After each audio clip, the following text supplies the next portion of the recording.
just earlier this week, July 7th, 2026. And it's, I do want to thank Rebecca Rosenberg at Simon & Schuster for her help around the publicity of this event. The publication itself, and praise for David Thomson. The book is endorsed by noted authors and film historians from Michael Ondaatje and John Banville, Jeff Dyer, to Ken Burns and Janine Bassinger. In recent weeks, David Thomson has participated in many interviews about this new publication. With the New York Times, a major review appeared, the Financial Times, the Atlantic, Harper's Magazine, Publishers Weekly called it a feast for cinephiles, and a shout out to Berkeley's own The Daily Californian. And thank you to David.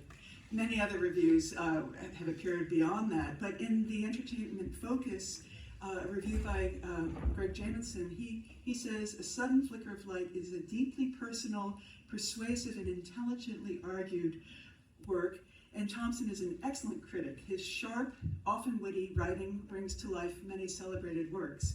A sudden flicker of light is guaranteed to make you see seemingly unimpeachable films in a new light. So David Thomson is based in San Francisco and the author of more than 20 books, including biographies of David O. Selznick, Orson Welles, and the very important, the Biographical Dictionary Film and its update, the new Biographical Dictionary Film. Through the decades, we've had great fortune here at PFA to host David in many different kinds of contexts, and I know all of the curators who've had that opportunity have been really excited to work with David as a guest presenter, an erudite lecturer, a guest curator for a number of series at PFA, and always an insightful provocateur. So last I heard, David, this is the only book launch that was scheduled. Maybe more are coming up for you, but we're so delighted to have you here with us today. Please help me in a warm welcome for David Thomson. Thank you very much, and Susan, thank you. It's no flattery on my part to say that over the years it has seemed to me that the audience here at the PFA is the best audience I've ever talked to.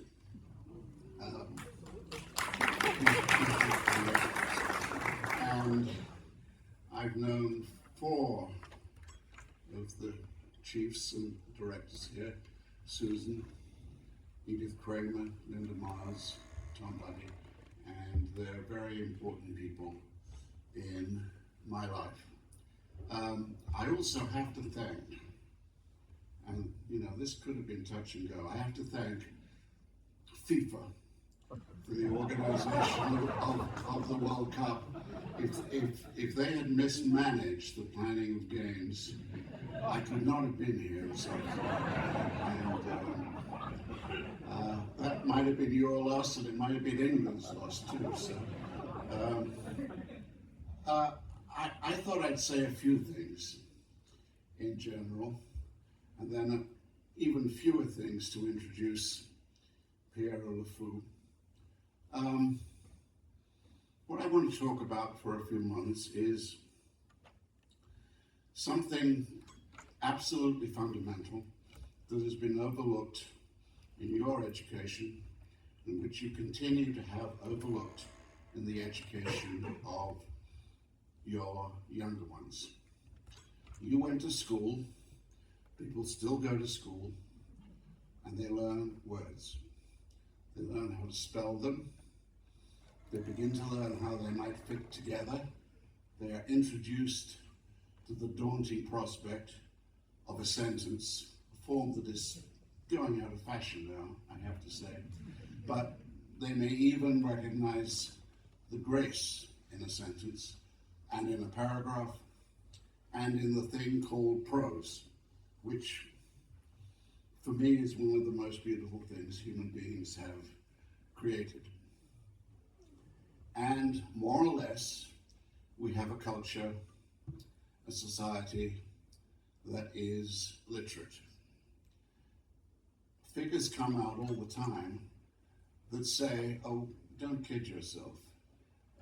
Literacy is in some decline, and there are some people for whom literacy is almost an intrusion on their life and on their behaving naturally and on the way they think. And it's part of that we have done nothing to educate them. We do not say to the 5-year-old entering school for the first time, I'm going to show you a little piece of film. I'm going to explain to you how it was shot. I'm going to explain to you how projection operates. We're going to talk about it in granular detail. I'm going to explain to you what a shot is, what a dissolve is, what a fade is. You're going to consider the different emotional meanings that are attached to those forms, and you're going to take it in to your soul and your experience just as you would take in the nature of words and language. We don't do it, and we are suffering from it terribly because we have a population that is illiterate in what is for many people the essential form of media experience and communication. And nothing gives me any encouragement to think that we will reverse that, we will change it. Indeed, I think there might be horror and shock if it was introduced. And some people might say, is he giving up language? I'm not giving up language, and I want to just say a little bit about the basic nature of what we're going to see, what we see every time we see a film. You look at a screen, the screen is bright, it is light, it is surrounded by dark. This is an arrangement that says to you, nothing else exists. You have got to pay attention. You've got to watch closely, because if you don't watch closely, you might miss something. And it is part of the pressure on you not to miss a thing, that everything in the frame has been chosen. Not necessarily because it was chosen, but because as you watch it, you can do nothing but assume that it was chosen. In other words, every detail in the frame, even far away, is part of the picture we are looking at. When you get up in the morning, you put on clothes, and you probably do it without thinking very much about it. You may just put on the clothes you wore last night. You don't expect to be judged by the clothes. You don't really ask yourself, well, do they suit me? Because they just happen to be the clothes you have, and probably you can't afford more than a few clothes, so you wear those clothes. When you photograph a person in a movie, everyone in the audience assumes they are not seeing clothing, they are seeing costume. In other words, they are seeing a manifestation of who this person is. And we are meant to follow every detail and understand everything in the picture as being part of what has been chosen. When we are talking to each other in real life, we may often make a mistake. We may pick the wrong word. We may be lost for a word, for a thought, for a moment. We gather ourselves. We cover the gap, the hesitation. That's how real people in life communicate, with words. If you do that in a film, if you have someone start to say something and then stop and say, oh no, I didn't mean that, you will say, what the hell is going on? People in films are meant to say the decisive thing, the chosen thing, the vital thing. That kind of casualness that we all have in real life, searching for a word, it does not exist in films. Now, grant the bright light, the surrounding darkness, nothing else exists, and you begin to see that there is innately, and you don't pick this up because you're having such fun, but there is innately a claustrophobic quality to the image. It is imposing on you. It is saying, follow me very closely, be attentive, be my slave. There is something else I haven't mentioned that only reinforces this authority in film. And the authority in film is not necessarily cruel, but it has a power that can be oppressive. That is the cut. The cut can go quicker than you can close your eyes, from a bowl of salted caramel ice cream to the remains of a human being in the Auschwitz crematorium. They may look quite alike in a bizarre, horrific way. And that potential for the cut is there all the time. It is a brilliant device. And early on in the development of film, people who had a passion for film picked up on what was extraordinary about the cut. Some people even saw that there was a potential in a single frame without a cut for putting together two diverse things, two things that did not really fit, but they fit when the audience looked at them, because it is our duty and responsibility, our slave labor, to make things fit together. If you put together any two shots and show it to an audience, they will tell you about the connections between the two. No matter that you had no design, you do not even know what those shots were, but we watching, trying to serve the search for meaning in the film, we will find a meaning. Now, consider this. Haven't you done that before? Do you know the smell of paper? Do you know the feeling of a thing, a world that you can hold in your hand and over which you have control and responsibility?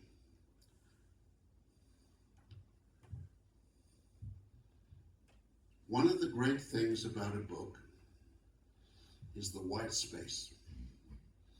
Because the white space, which occupies far more on a page than the black type, the white space says to you, we know you are there, and we know you can choose what to see and read and understand, and you can work it out. You can be reading a paragraph. It might be from Nicky Spillane, it might be from Tolstoy. But after a paragraph, you can put it down in your lap and you can sigh and you say, my God, the nerve of Tolstoy to compete with Nicky Spillane.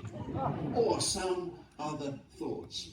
The opportunity, the space for you to reflect is there, and it is personified in the white space and the margins.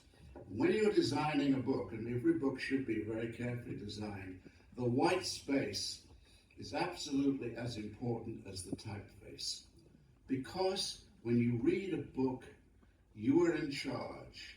You may close the book after a paragraph and say, I don't get it. I really don't get it. I'm put off by this book. I'm not into this book yet. And you won't go back to it for maybe a month or maybe 10 years. But sometimes, after 10 years, you can pick up a book and you say, God, how stupid was I? I didn't get what he's after, what he's doing. And now I get it. Because the white space has occupied time. It's become a version of time. And in that time, you are allowed to grow up and to change and to accommodate a different kind of meaning in the book.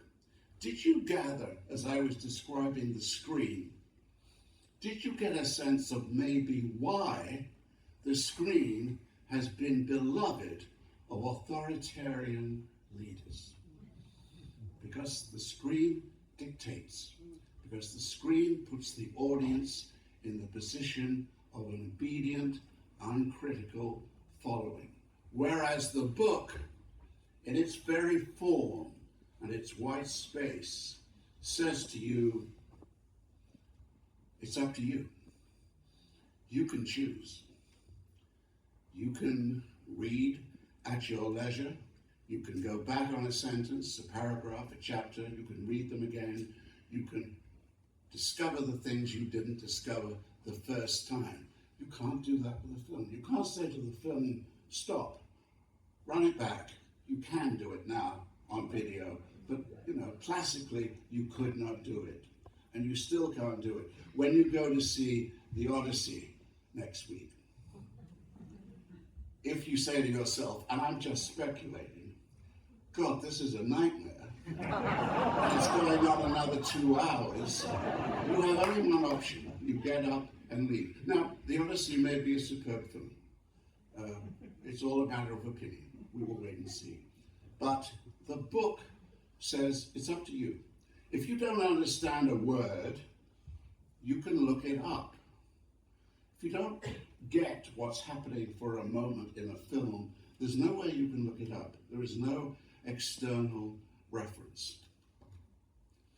And I want to conclude this short sermon by reading a passage I quoted in the book.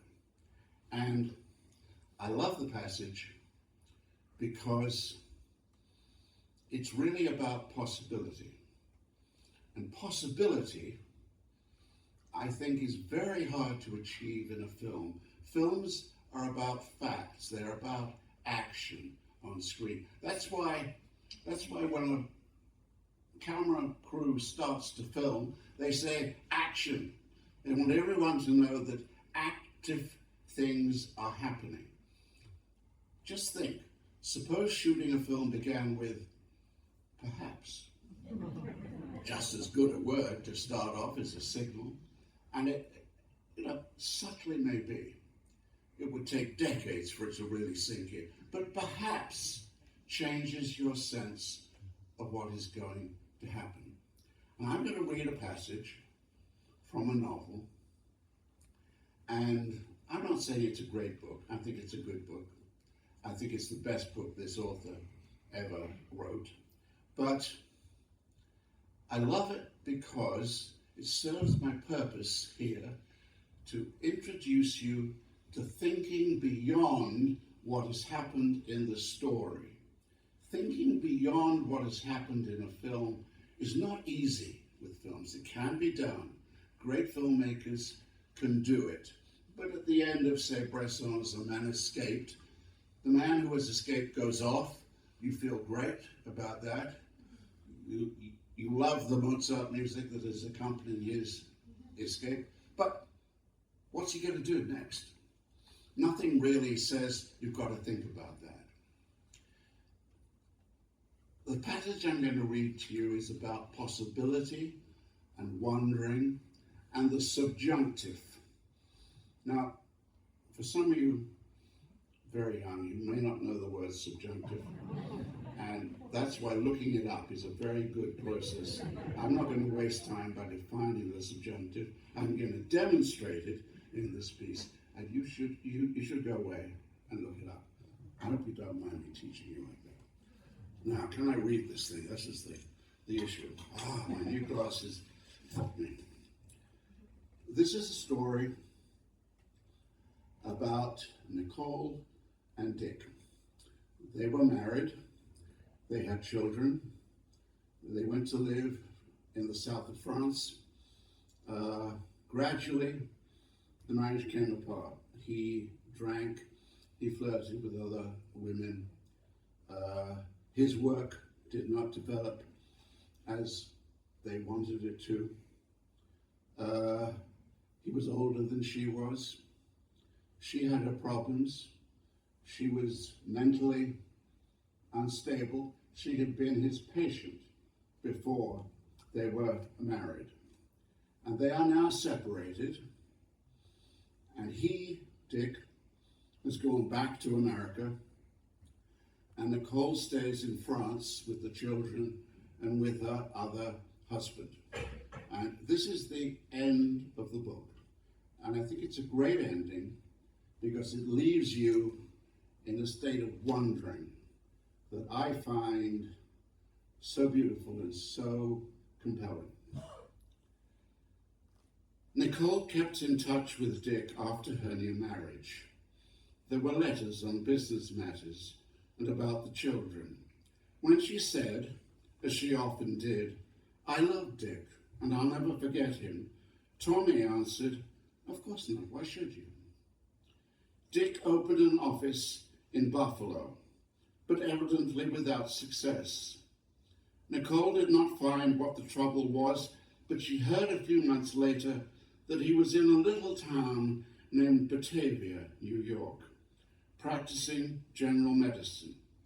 And later, he was in Lockport doing the same thing. By accident, she heard more about his life there than anywhere, that he bicycled a lot, was much admired by the ladies, and always had a big stack of papers on his desk that were known to be an important treatise on some medical subject almost in process of completion. He was considered to have fine manners and once made a good speech at a public health meeting on the subject of drugs. But he became entangled with a girl who worked in a grocery store, and he was also involved in a lawsuit about some medical question. So he left Lockport. After that, he didn't ask for the children to be sent to America and didn't answer when Nicole wrote asking him if he needed money. In the last letter she had from him, he told her that he was practicing in Geneva, New York, and she got the impression that he had settled down with someone to keep house for him. She looked up Geneva in an atlas and found it was in the heart of the Finger Lakes section and considered a pleasant place. Perhaps, so she liked to think, his career was biding its time. Again, like Grant's in Galena. His latest note was postmarked from Hornell, New York, which is some distance from Geneva and a very small town. In any case, he is almost certainly in that section of the country, in one town or another. Now just ask yourself, how the hell would you film that if you were filming the novel? You don't see anything, but you are made to see. One of the great things books do is not to describe a thing physically in every detail so that you know what it looked like, but to conjure up in you the need for it to have an appearance. So Nicole can look like anyone you care to have her look like. Whereas people in films have to look like themselves. And there is a kind of tyranny in that for you and for them. So that's the end of the sermon. The only other thing I want to say is that we're going to show you Pierrot, made in '65, the work of a man who was film mad as a youth and who believed seriously, as you could just believe in the '60s, that if you tried hard you might see every film ever made, and that he would write about some of them, which he did, in language that taught me that I was never going to understand French. And he gradually rose to the position of making films, initially because he traded on friendship with Francois Truffaut. And this is, I think, the most personal film he ever made. It's a story about a love affair and how it breaks down. It is very personal in the sense that the actress in the film is Anna Karina, who is Godard's wife, although they had broken up before the film really began shooting. And It's a film that does something that not all audiences like by any means, but which I think is at the nub, not just of film as a medium, but many other mediums. We've become so interested in the technology and the strategies of media that they have become a subject. This is a film about a man making a film.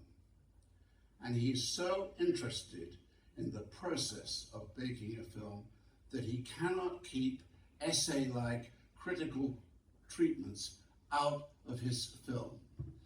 To give you an example, which refers back to what I was talking about, white space, the couple in this film who have had an affair before the film begins, they meet again, they get back into their affair, they have a night together. We don't see the night together. Godard was a very chaste filmmaker. He did not show a lot of sexual content in the way some other directors did. And we see them the morning after. She's making coffee for him. She sings a song. It has a lyrical, charming feeling to it. And then the camera passes over something. I won't tell you what it is, but you'll see what it is. It is a startling thing beyond any measure, and the narrative of the film ignores it. It invents a white space for it. It makes it incidental so that it's up to you how you do or do not fit it in. I won't tell you more about the incident because you'll recognize it when it comes. It's a very drastic action, so drastic that it's a startling surprise later on when the character you would expect not to be there is there. It's a convoluted way of saying, watch very closely. This is a film, I think, about a man making one of the last narrative films he felt able to make where we are wrapped up in the narrative and concerned and feel for the people, and where we're in some anguish because the relationship breaks down. So I hope that's not too laborious as an introduction. And I hope Pierrot looks as good for you now as it did for me and for some other people in the audience in 1965. Thank you very much.